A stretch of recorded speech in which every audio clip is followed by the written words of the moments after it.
বিভিন্ন জামাতে জড়ো হচ্ছেন মুসল্লিরা। দেশবাসীকে প্রধান উপদেশের ঈদ শুভেচ্ছা। পরাজিত শক্তির বিরুদ্ধে ঐক্যবদ্ধ থাকার আহ্বান।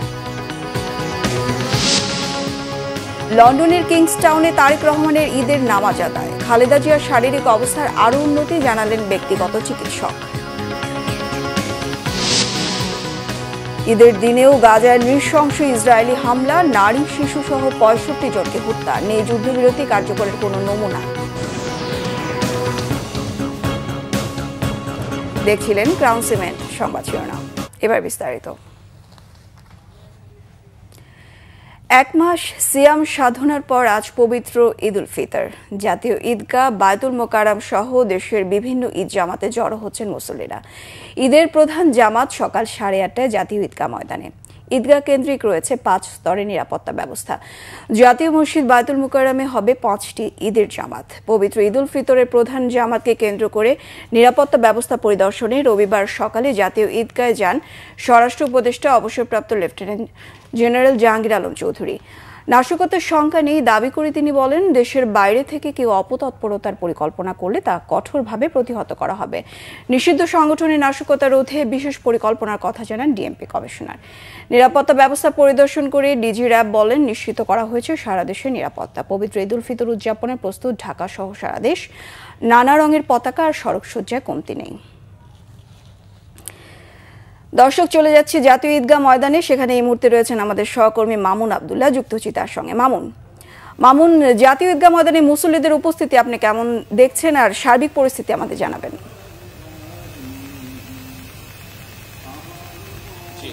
আপনাকে অসংখ্য ধন্যবাদ। আপনি জানেন যে মুসলমানদের দাঁড়ে একটি বছর পরে আবারও দীর্ঘ 1 মাস সিয়াম সাধনার পরে ঈদ উল ফিতর এসেছে এবং ঈদ উল ফিতরের প্রধান জামাত এই ঈদগাহ মাঠে অর্থাৎ হাইকোর্ট চত্বরে সেখানে অনুষ্ঠিত হবে সকাল 8:30টায়, আপনি যেমনটা বলছিলেন। এবং এখানেই প্রধান উপদেষ্টা ঈদগাহ জামাতে সবার সাথে শরীক হবেন। একই সাথে উপদেষ্টা পরিষদ, বিচারপতি এবং রাষ্ট্রের বিভিন্ন উচ্চ পর্যায়ের প্রতিনিধিরা কিন্তু এখানে অংশগ্রহণ করবেন। আপনি জানেন যে এখানে আসলে প্রধান ঈদগাহ জামাত হওয়ার কারণে বিপুল সংখ্যক মানুষ এখানে এসে থাকেন। একই সাথে প্রায় 35,000 মানুষ এখানে একসাথে ঈদের নামাজ আদায় করবেন। আপনি জানেন যে এবার এখানে কিছুটা চাপ কম পড়বে এই কারণে যে ঢাকা উত্তর সিটি কর্পোরেশনের জন্য এবার পুরাতন যে বাণিজ্য মেলা সেখানে কিন্তু ঈদ জামাতের কোলামাথি ঈদ জামাতের আয়োজন করা হয়েছে এবং সেখানেও প্রায় 10,000 মানুষ একসাথে ঈদ জামাতে অংশগ্রহণ করতে পারবে। একই সাথে 5টি পর্যায়ে ঈদ জামাত হবে হচ্ছে বায়তুল মোকাররমে। ইতিমধ্যে বায়তুল মোকাররমে একটি ঈদ জামাত হয়ে গেছে এবং এখানে সকাল 8:30টায় ঈদ জামাত হবে। এবার ঈদ জামাতে আসলে পরিবর্তিত পরিস্থিতিতে মানুষের মধ্যে অন্যরকম একটি আনন্দ বিরাজ করছে। একই সাথে মানুষ আসলে বেদনা বিমূর্ত। আপনি জানেন যে মুসলমানদের যে গাজাতে যে ধরনের মুসলমানদের উপরে নির্যাতন চালানো হচ্ছে সেজন্য অনেকে সাথে আমি কথা বলেছি, তারা আসলে বেশ বিমর্ষ হয়েছেন। গাজার মুসলমানদের জন্য তারা দোয়া করছেন যেন মুসলমানরা আসলে সব ধরনের জুলুমের শিকার না হন। বিশেষ করে বাংলাদেশের জন্য, বাংলাদেশের রাজনীতির জন্য, বাংলাদেশের অর্থনৈতিক স্থিতিশীলতার জন্য, বাংলাদেশের সুখ এবং শান্তি সমৃদ্ধি কামনায় মুসলমানরা এখানকার যারা মুসল্লিরা আসছেন তারা কিন্তু দোয়া করছেন। এখন আসলে প্রস্তুতি চলছে। একই দিকে আসলে হাইকোর্ট চত্বর যেটা বলা হয়, আর একদিকে হচ্ছে আমার বাম দিকে মৎস্য ভবন। দুই দিকে কিন্তু গাড়ি বন্ধ করে দেওয়া হয়েছে। মানুষ বিভিন্ন দিক থেকে আসছেন এবং দল বল নিয়ে, পরিবার পরিজন নিয়ে আসছেন, বন্ধু বান্ধব সহ আসছেন। একই সাথে এখানে মহিলাদের নামাজের ব্যবস্থা আছে, মহিলারাও কিন্তু এখানে নামাজ আদায় করতে পারবেন। তো বিপাশা, এই ছিল আমার কাছে ঈদগাহ জামাত থেকে সবশেষ খবর। জি মামুন, ধন্যবাদ আপনাকে। দর্শক, জাতীয় ঈদগাহ ময়দান থেকে যুক্ত হয়েছিলেন সহকর্মী মামুন আব্দুল্লাহ। দর্শক, চলে যাচ্ছে জাতীয় মসজিদ বায়তুল মোকাররমে। এই মুহূর্তে সেখানে রয়েছেন সহকর্মী শুভ মাহফুজ, তার কাছ থেকে জানবো সেখানকার পরিস্থিতি। শুভ, বায়তুল মোকাররমে এই মুহূর্তে কত নম্বর জামাত চলছে জানাবেন আর সেখানকার সার্বিক পরিস্থিতিও জানাবেন।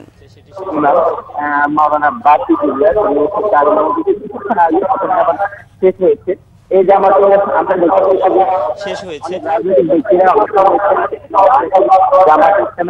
অংশ নিয়েছেন, সেখানে অংশ নিয়েছেন জামাতে ইসলামের আমির ডাক্তার শফিকুর রহমান সহ অনেক রাজনৈতিক নেতাকর্মীরা, দলীয় নেতাকর্মীরা এখানে অংশ নিয়েছেন।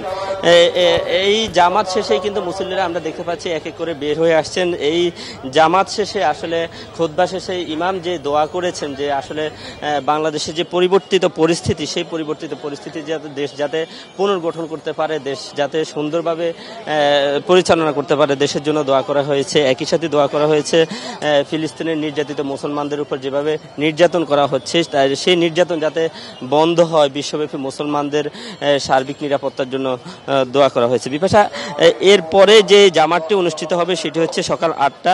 এই সকাল 8টায় যে জামাতের ইমামতি করবেন তিনি হচ্ছেন হাফেজ মাওলানা মিজানুর রহমান, যিনি সিনিয়র পেশ ইমাম। এরপরে জামাতটি অনুষ্ঠিত হবে সকাল 9টা, সেটিতে ইমামতি করবেন হচ্ছেন ডক্টর মাওলানা মুফতি ওয়ালিউর রহমান, তিনি হচ্ছেন ইসলামিক ফাউন্ডেশনের মুহাদ্দিস।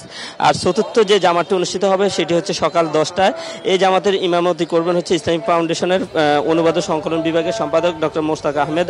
আর পঞ্চম এবং সর্বশেষ জামাত সেটি হচ্ছে সকাল 11:15 অনুষ্ঠিত হবে এবং সেখানেও ইসলামিক ফাউন্ডেশনের উপপরিচালক মোহাম্মদ জাকির হোসেন সেই জামাতের ইমামতি করবেন। তো এখানে সকাল 7টায় যারা অংশ নিয়েছেন তারা অনেকটা উৎসাহ উদ্দীপনার সাথে নামাজে অংশ নিয়েছেন এবং তারা বিশ্বব্যাপী মুসলমানদের জন্য দোয়া করেছেন।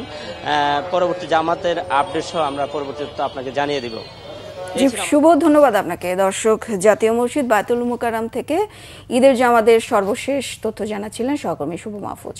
ঈদের জামাতের জন্য প্রস্তুত দেশের ঈদগাহ ও মসজিদগুলো। চট্টগ্রামে সিটি কর্পোরেশনের তত্ত্বাবধানে ঈদের প্রথম ও প্রধান জামাত হবে সকাল 8টায় জমিয়াতুল ফালাহ মসজিদ ময়দানে। জেলা প্রশাসনের ব্যবস্থাপনায় মেয়াজি স্টেডিয়ামে জিমনেসিয়াম মাঠে জামাত হবে সকাল 9টায়। রাজশাহীতে ঈদের প্রধান জামাত হবে সকাল 8টায় হযরত শাহ মখদুম কেন্দ্রীয় ঈদগাহ ময়দানে। দ্বিতীয় প্রধান জামাত হবে টিকাপাড়া ঈদগাহে সকাল 7:30টায়। খুলনায় ঈদের প্রধান জামাত হবে সকাল 8টায় সার্কিট হাউস ময়দানে। এছাড়া নগরীর 31টি ওয়ার্ডে 680টি মসজিদে ঈদ জামাতের প্রস্তুতি রয়েছে। ময়মনসিংহে ঈদের প্রধান জামাত হবে সকাল 8টায় নগরীর কাচিঝুলি আঞ্জুমান ঈদগাহ মসজিদ মাঠে। জেলার প্রায় 2500 জায়গায় ঈদের জামাত হবে। সিলেটের প্রধান জামাত হবে শাহ ঈদগাহ ময়দানে সকাল 8:30টায়। প্রস্তুতি ঘুরে দেখেছেন সিলেট সিটি কর্পোরেশনের সাবেক মেয়র আরিফুল হক চৌধুরী সহ প্রশাসনের ঊর্ধ্বতন কর্মকর্তারা। বরিশালে বান্দর রোডে হেমায়েত উদ্দিন ঈদগাহে সকাল 8টায় হবে ঈদের জামাত। ঈদ উল ফিতর উপলক্ষে দেশবাসীকে শুভেচ্ছা জানিয়েছেন প্রধান উপদেষ্টা ডক্টর মোহাম্মদ ইউনূস। এক ভিডিও বার্তায় ঈদের এই ক্ষণে দল ও মত নির্বিশেষে পরাজিত শক্তির বিরুদ্ধে ঐক্যবদ্ধ থাকার আহ্বান জানান তিনি। ঈদ উল ফিতরের সকলকে জানাই ঈদ মোবারক। ঈদে পরিবার পরিজন নিয়ে নির্বিঘ্নে ও আনন্দ সহকারে নিজ নিজ বাড়ি যাবেন, আত্মীয় স্বজনের কবর জিয়ারত করবেন, গরিব পরিবারের খোঁজ খবর নেবেন, তাদের ভবিষ্যৎ ভালো করার জন্য চিন্তা ভাবনা করবেন, আপনার সন্তানদের সঙ্গে তাদের পরিচয় করিয়ে দেবেন, এই কামনা করছি।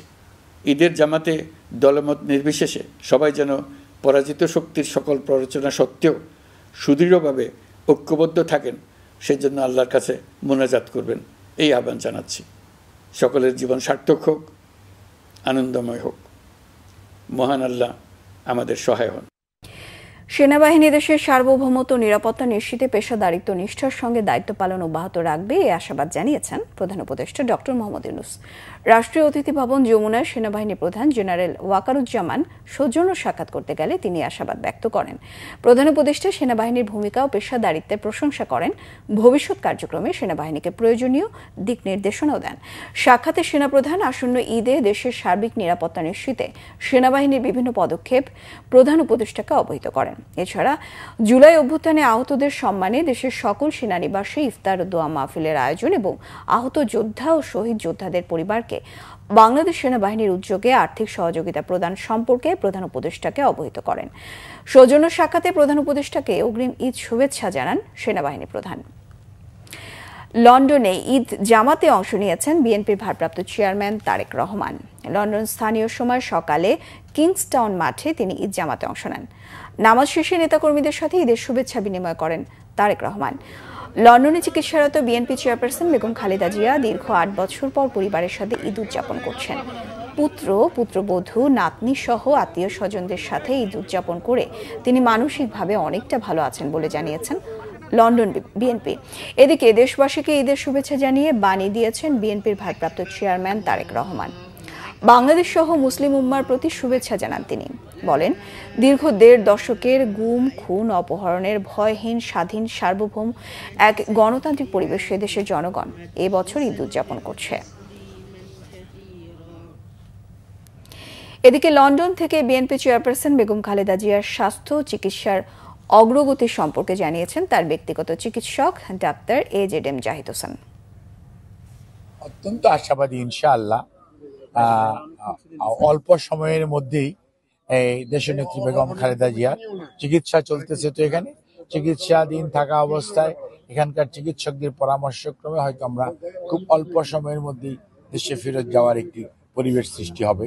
আর ভারপ্রাপ্ত চেয়ারম্যানও উনি একটা নির্ধারিত সময়ের মধ্যেই এবং যেখানেই উনি মনে করবেন যে বাংলাদেশের অবস্থা যে ওনার যাওয়ার জন্য প্রয়োজন এবং ঠিক সেই সময় উনি যাওয়ার সমস্ত উদ্যোগও গ্রহণ করেছেন এবং ইনশাআল্লাহ উনি সবাইকে উনিও ওনার মতো করে খুব দ্রুতই স্বদেশ প্রত্যাবর্তন করবেন।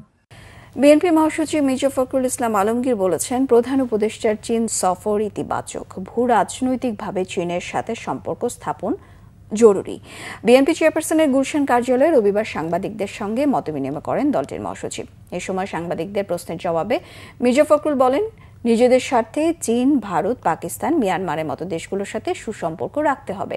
তিনি বলেন, ডিসেম্বর থেকে জুনে নির্বাচন, প্রধান উপদেষ্টার এমন বক্তব্য হতাশাজনক। গণতন্ত্রের শত্রুকে ভারতে বসিয়ে রেখে নির্বাচন পেছালে তা আরও বেশি সংকট তৈরি করবে। তিনি বলেন, বর্তমানে বাংলাদেশের যে অবস্থা তাতে নির্বাচন জরুরি।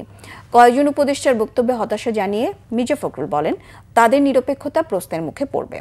তবে বিষয়গুলো এখনো আমলে নিতে চায় না বিএনপি। বেগম খালেদা জিয়ার শারীরিক অবস্থা আগের চেয়ে ভালো বলেও জানান মির্জা ফখরুল।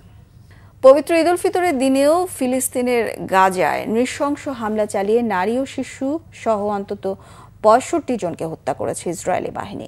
রবিবার ঈদের দিনে সকালে ধ্বংসস্তূপের মাঝেই নামাজ পড়ছিল গাজাবাসী, আর এরপরই শুরু হয় ইসরায়েলের বর্বর হামলা। ঈদের দিনে নতুন জামা পরা শিশুদের হত্যা করায় তীব্র নিন্দা জানিয়েছে হামাস। গেল 18 মার্চ রোজার মধ্যেও যুদ্ধবিরতি নতুন করে হত্যাযজ্ঞ চালায় ইসরায়েল। এতে এ পর্যন্ত 850-এর বেশি ফিলিস্তিনি নিহত হয়।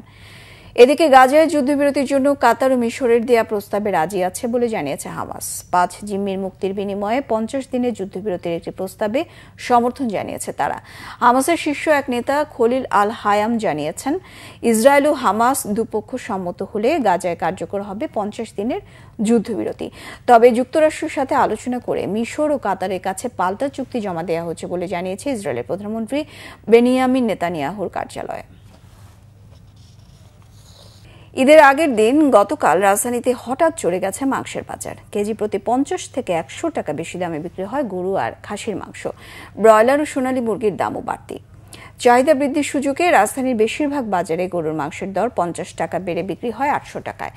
বাজার ও মান ভেদে খাসির মাংসের দর বেড়েছে বেশ খানিকটা। মুরগির দামও কেজিতে 20 থেকে 50 টাকা বেড়েছে। তবে সবচেয়ে বেশি বেড়েছে শসা, গাজর, টমেটো সহ কিছু সবজির দাম। গোটা রমজান জুড়ে সবজির বাজারে স্বস্তি থাকলেও ঈদের আগে হঠাৎ তা বেড়ে যায়। সবচেয়ে বেশি বেড়েছে শসার দাম। দেশি শসার দর সেঞ্চুরি ছাড়িয়েছে। সংবাদ শেষ করব ক্রাউন সিমের শিরোনামগুলো আরও একবার জানিয়ে। বিভিন্ন জামাতে জড়ো হচ্ছেন মুসল্লিরা। দেশবাসীকে প্রধান উপদেষ্টার ঈদ শুভেচ্ছা। পরাজিত শক্তির বিরুদ্ধে ঐক্যবদ্ধ থাকার আহ্বান। লন্ডনের কিংস টাউনে তারেক রহমানের ঈদের নামাজ আদায়। খালেদা জিয়ার শারীরিক অবস্থা আরও উন্নতি, জানালেন ব্যক্তিগত চিকিৎসক। ঈদের দিনেও গাজায় নৃশংস ইসরায়েলি হামলা, নারী শিশু সহ 65 জনকে হত্যা, নেই যুদ্ধবিরতি কার্যকরের কোনো নমুনা। এই ছিল এখনকার মতো। পরের সংবাদ সকাল 10টায় 9টায় থাকছে নিউজ টপ 10 দেখার আমন্ত্রণ রইল। এছাড়া বাংলা ভিশন সংবাদ ও সংবাদ সংশ্লিষ্ট অনুষ্ঠান দেখতে ভিজিট করুন www.bbnews24.com ও facebook.com/banglavisionnews। সাবস্ক্রাইব করুন youtube.com/banglavisionnews। সঙ্গে থাকায় ধন্যবাদ সবাই।